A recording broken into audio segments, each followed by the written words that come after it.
ఈరోజు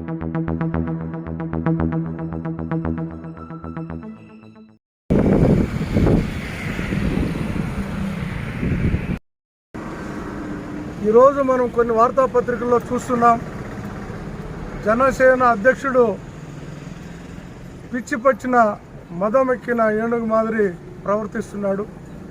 వాలంటరీ వ్యవస్థ పైన కోర్టుకు వెళ్తా, వాలంటరీ వ్యవస్థను పీకిచ్చేస్తా అని ప్రేరేపణలు పెలుగుతున్నాడు. పవన్ తగ్గుకుంటే 3 రోజులుగా చూస్తున్నాం ఆంధ్ర రాష్ట్రంలో వాలంటీర్లను ఏ విధంగా చెప్పులతో కొడుతున్నారో, చీపుర్లతో కొడుతున్నారో, నీ ప్రతిమను దహనక్రియలు చేస్తున్నారు. ఈ విధంగా ఇంకా ఇంటే ముందుకెళితే నువ్వు ఆంధ్ర రాష్ట్రంలో తిరగలేవని చెప్పి వైఎస్ఆర్ కాంగ్రెస్ పార్టీ హెచ్చరిస్తూ ఉంది. అదేవిధంగా చంద్రబాబు నాయుడు కూడా అడుగుతున్నా, ఈరోజు రేపు సచివాలయ వ్యవస్థ కానీ వాలంటరీ వ్యవస్థ కానీ పీకేస్తానన్న మీకు తందాన జనసేన అధ్యక్షుడు పాడుతున్నారు. మీరు నిజంగా సచివాలయ వ్యవస్థ వాలంటరీ వ్యవస్థ ఉంచుతారా, తీయేస్తారా తెలియాలి.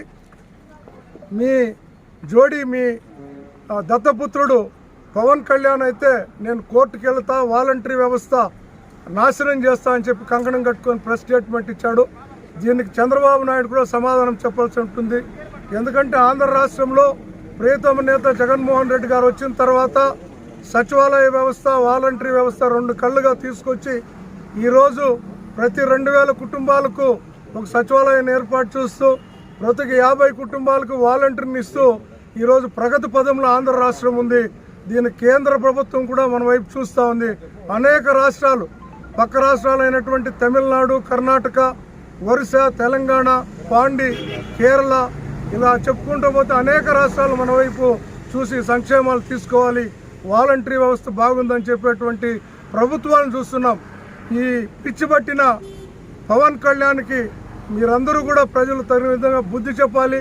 ఇలాంటి మాట్లాడేటువంటి నీచుడిని మీ గ్రామాల్లోకి వచ్చినప్పుడు నిలదీయాలని చెప్పి వైఎస్ఆర్ కాంగ్రెస్ పార్టీ శ్రేణిగా డిమాండ్ చేస్తూ సెలవు తీసుకుంటున్నాం.